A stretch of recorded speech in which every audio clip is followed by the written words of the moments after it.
Olá, sejam todos muito bem-vindos a mais uma live Santo André 500 anos. Hoje nós vamos falar sobre a importância das novas tecnologias para a gestão pública. Para me ajudar nesse debate, eu convido o Daniel Buissa, ele que é diretor da CISA e também coordenador do Núcleo de Jovens Empreendedores. Seja bem-vindo, Daniel. Obrigada por falar conosco. Olá, Mariana. Olá, espectadores. Quero agradecer o convite e dizer que fico muito feliz por poder participar das discussões do Santo André 500 anos. Obrigada, Daniel. Vamos começar falando então de que forma, né, a gestão pública ela consegue aproveitar todas essas novas tecnologias que estão surgindo, né, cada vez mais, para se tornar cada vez mais eficiente. Sim, assim, eu sou um defensor de que para uma tecnologia ser boa, ser útil, ela precisa resolver o problema de alguém. Ela tem que ter alguma utilidade prática. Isso em qualquer área, independente se é na iniciativa privada ou no público, né? No caso do poder público, a gente tem que pensar em tecnologias que vão otimizar o dia a dia no trabalho do servidor, né? Que vai trazer mais segurança nas informações e agilidade nas tomadas de decisão pelos gestores. Mas tem principalmente que melhorar a vida do cidadão, né? Que está lá na ponta. Então não adianta a gente trazer novas tecnologias que não acrescentem nada no dia a dia, né? Elas têm que resolver problemas sempre. Partindo dessa premissa de que a tecnologia é um meio facilitador e não a simples solução, fica mais fácil de enxergar o que deve ou o que pode ser utilizado para trazer mais eficiência na gestão. Além disso, Mariana, outros 3 pontos operacionais, principalmente, são fundamentais para garantir essa eficiência, né? A preparação e treinamento dos servidores é o primeiro ponto. Eles vão operar as tecnologias, então a gente tem que trabalhar desde a cultura dos servidores, saber que a mudança ela é uma coisa natural e necessária para melhorar o serviço público, né? E isso faz com que a gente tenha um aproveitamento maior dessas ferramentas tecnológicas, desses sistemas, e a gente pode tirar o máximo que ele pode oferecer. Então, sempre com a preparação, com o treinamento, em colocar essas questões da importância da mudança, de que a tecnologia está para ajudar e não para atrapalhar o servidor de carreira, é muito importante, né? O acompanhamento por parte dos gestores é o segundo ponto que eu vejo que é muito importante também. Por quê? Porque quando não adianta nada o servidor estar trabalhando, estar utilizando as ferramentas e aqueles que fazem a gestão dessas áreas, elas não deixam de lado a análise, os dados, porque esses dados, essas análises, elas vão facilitar muito na tomada de decisão. E quando você toma as decisões em cima de dados, em cima de informações que esses sistemas, que essas ferramentas podem gerar para o poder público, isso faz com que você tenha uma menor chance de erro, né? Você diminui aí a possibilidade de errar na hora de tomar uma decisão, de escolher uma política pública, de que caminho seguir. Então, as ferramentas tecnológicas, elas podem ajudar muito nesse sentido. E o terceiro ponto que eu vejo como muito importante é que a gente precisa estar constantemente buscando as atualizações dessas ferramentas, as melhorias delas, porque essas ferramentas elas estão ficando cada vez mais rápidas, obsoletas, né? Então a gente cada vez mais substitui tecnologia. Então a busca por uma melhoria contínua, seja de sistemas, de equipamentos ou de ferramentas, também é uma questão que vai trazer que é uma questão muito importante e que vai ser fundamental para garantir uma eficácia no poder público. Hoje a gente tem diversas ferramentas que vêm sendo adotadas em diversas esferas do poder público e que podem dar eficiência na gestão, né? Então, desde a implantação de sistemas de digitalização de processos administrativos, sistemas de gestão de projetos, sistemas de atendimento digital à população, entre outros. Esses sistemas administrativos, que eu acho que a gente tem que começar pela parte interna para depois oferecer para a população, eles naturalmente criam, quando não há um fluxo de trabalho, um processo bem definido, ou eles otimizam o que já existe. E isso contribui para a eficiência, para a eficácia, para desburocratizar as questões do serviço público. Perfeito. Daniel, agora falando sobre essas áreas, né, quais, na sua opinião, deveriam ser priorizadas para receber esses avanços tecnológicos? E se você puder falar para a gente, né, por qual motivo, imagino que, de repente, saúde e segurança, claro, estejam entre as prioritárias, né? Quando a gente separa essas questões de caixinhas, né, o poder público tem muito dessa separação de caixinhas, de áreas, não tem como fugir muito das três principais áreas que eu vejo como principais, né, que é a educação, a saúde e a segurança. Elas são as áreas em que a população tem uma maior dependência dos governos em todas as esferas, né?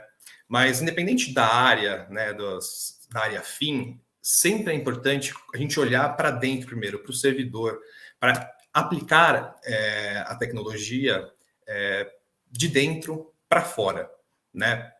Os gestores eles devem entender a tecnologia como uma aliada do seu trabalho, e aí eu volto a bater na tecla da preparação dos servidores para extrair o máximo da tecnologia, e aí a gente pode utilizar, abrir essas tecnologias para a população utilizar, quando for o caso, quando tem essa interação entre população e poder público. Hoje, Santo André tem bons exemplos de utilização de tecnologias nessas três áreas que eu citei, que eu vejo como principais, né? E elas já impactam o dia a dia da população. Quando a gente fala de educação, a Prefeitura de Santo André, se não me engano, entregou mais de 20 mil tablets com acesso à internet para os alunos da rede, né? Então, quando a gente olha a tecnologia como uma auxiliadora para resolver problemas da população, quando foram entregues os tablets, a gente estava em período de pandemia e eles ajudaram os alunos a terem as aulas remotas, né? E aí, quando você volta para as aulas presenciais, os tablets foram inseridos nessas aulas presenciais como uma ferramenta para deixar as aulas mais modernas, mais interessantes para esses alunos. Então, a gente começa a trabalhar com a tecnologia para resolver um problema pontual, e a gente continua pensando na política pública da tecnologia, de como aproveitar essa tecnologia de uma nova forma em um outro momento em que a gente está vivendo. E, recentemente, inclusive, foram colocadas lousas digitais para os alunos da rede municipal, e aí a gente consegue fechar um ciclo de tecnologia que a gente consegue também dar uma eficiência, dar uma melhora nas aulas dos alunos, deixando elas mais modernas, mais interessantes, e fazendo com que os alunos da rede, principalmente aqueles alunos mais vulneráveis, que têm mais dificuldade ao acesso à tecnologia em seus lares, eles começam a aprender dentro das escolas a utilizar as ferramentas tecnológicas e da forma correta. Porque a gente está cheio de sites, de aplicativos em que as crianças não deveriam mexer. Então, com a preparação dos servidores, dos professores da rede, a gente consegue integrar a tecnologia com uma forma que ela ajude na sala de aula, ela resolva um problema da população e ela não seja apenas uma bugiganga ali, um artefato tecnológico que, se você coloca uma lousa digital, por exemplo, na parte da educação, e não dá uma aula conectada, utilizando todas as potencialidades que ela tem, ela não muda muito as questões de giz e lousa, da projeção na tela. Ela é muito mais que isso. Então, você precisa ter o treinamento para que as pessoas consigam transmitir e tirar ao máximo dessas ferramentas tecnológicas. Mas, por falar em prioridades, só para a gente finalizar esse tema, eu acho que é importante, quando a gente fala de governo, que cada gestão ela precisa entender quais são as suas prioridades também, né? Sejam as necessidades latentes, que são trazidas pela população através de ouvidorias, através de processos de escuta, ou seja, também nas propostas de governo, nas prioridades que um governo eleito pela maioria dos votos compactuou com a população. Então, sempre é importante também que cada cidade entenda aí as suas necessidades para que possa implementar as tecnologias prioritárias em sua região. Daniel, falando em implementação dessa tecnologia, né, como que a tecnologia ela pode auxiliar, por exemplo, nos debates da cidade, até quando a gente fala em audiência pública, por exemplo, né, que é um fato super interessante e democrático? Hoje as audiências públicas, quando a gente fala de Santo André, né, elas já são realizadas de uma forma híbrida, em boa parte delas, se não a maioria, né? A Câmara Municipal transmite na TV Câmara. A Prefeitura recentemente fez um processo interessante de escuta pública para a revisão do plano diretor e do marco regulatório de política urbana e fez uma transmissão de forma híbrida. Isso facilita muito essas questões tecnológicas, porque quem quer e quem não tem o acesso à tecnologia pode estar presente. E quem não consegue chegar nessa audiência, seja por trabalho, seja por questões do celular, você consegue acompanhar na transmissão simultânea. Isso faz com que a gente consiga abranger um maior número de pessoas e aumenta o alcance da participação popular. Então, é extremamente importante a gente utilizar essas ferramentas de transmissão, que a gente possa levar para mais pessoas. E também, Mariana, a gente tem outras ferramentas digitais que podem ser disponibilizadas para colher sugestões e percepções da população, né? Então, a gente pode deixar a escuta pública aberta por um período maior através de um link com formulário para pesquisa, de uma consulta popular através de um aplicativo, e a Prefeitura também já utiliza isso através de um aplicativo chamado Colab.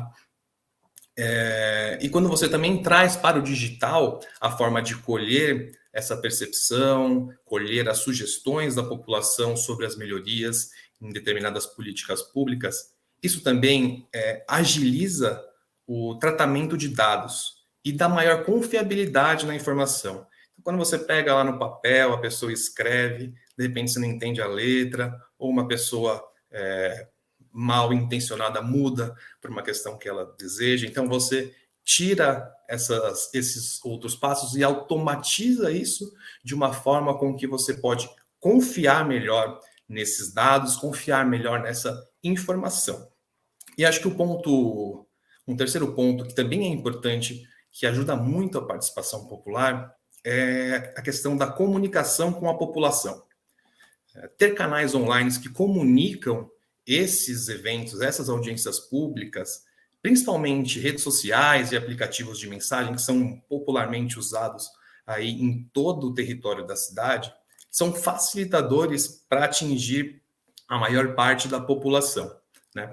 Hoje, mais de 90% da população brasileira tem acesso à internet em seus lares. Essa é uma pesquisa do governo federal, em 2021, que apontou esse número. E quando a gente comunica de forma digital, ela é a forma mais efetiva, mais eficiente para dar publicidade às audiências públicas. Além disso, você tem diversas ferramentas, diversas técnicas que você consegue atingir determinados bairros, determinadas faixas etárias, pessoas que utilizam determinados serviços. Isso faz com que a gente consiga ser mais assertivo, consiga concentrar melhor a comunicação e faz com que a população receba essa informação, que a comunicação é um dos gargalos aí, provavelmente, da maioria das prefeituras, e quando você trabalha bem isso da forma digital, você consegue resolver esse problema, né? Isso não quer dizer que a gente tem que fechar os olhos para os outros 10%, né? A gente tem que também trabalhar formas de trazer essas pessoas que estão excluídas da parte digital, mas eu quis trazer apenas esse número de 90%, porque quando a gente pensa de atingir o maior número possível de pessoas, o digital hoje contempla e faz isso de uma forma mais assertiva. Sem dúvida. Agora, para a gente finalizar, eu gostaria que você falasse, né, como que você enxerga a gestão pública e essas tecnologias ou novas tecnologias daqui 30 anos. A gente sabe e consegue imaginar, vai até num futuro próximo de alguns 5 anos, talvez, quando muito, porque as tecnologias, questão de 6 meses, já surgem novas e assim vai mudando. Agora, quer dizer, pensar em 30 anos ainda é muito desafiador, né? É muito desafiador pensar em 30 anos, né?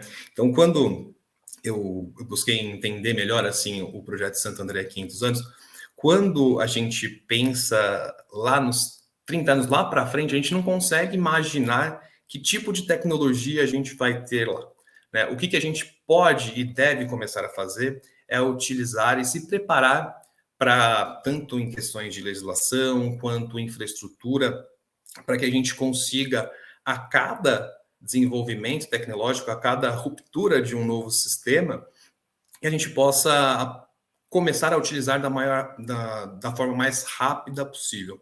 Então, você tem que se preparar tanto através de uma mudança de cultura, entender que a inovação, a tecnologia são questões que vieram para ficar na gestão pública, entender que precisa de um investimento, é um investimento grande, mas que também um investimento que naturalmente ele se paga com a eficiência que ele traz, com a economia que ele gera a um médio e longo prazo. E também tem que criar planos de investimento, de tecnologia, onde a gente quer chegar. Qual é o tipo de cidade que a gente quer? A gente quer ter uma cidade inteligente? A gente quer ter uma cidade que utiliza a tecnologia para ter eficiência energética? Então, eu acho que o Projeto Santo André 500 anos é um grande norteador da onde Santo André quer estar. E a gente vai construindo isso com ações de curto, de médio e de longo prazo.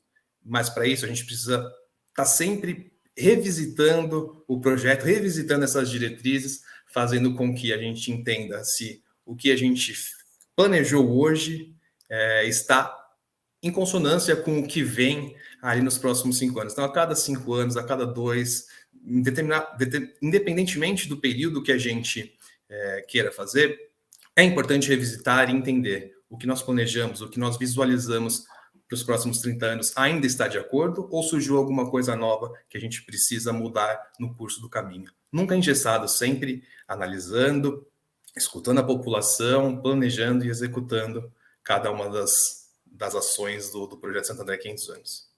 Maravilha. Gostaria de agradecer demais a sua presença, também seus esclarecimentos aqui. Daniel Buissa, diretor da Acisa. Obrigada. Eu que agradeço, Mariana. Uma boa tarde. Até a próxima. Muito bem, muito obrigada a você também pela companhia e até a próxima live Santo André 500 anos. Lembrando que o tema de hoje foi a importância das novas tecnologias para a gestão pública. Até a próxima.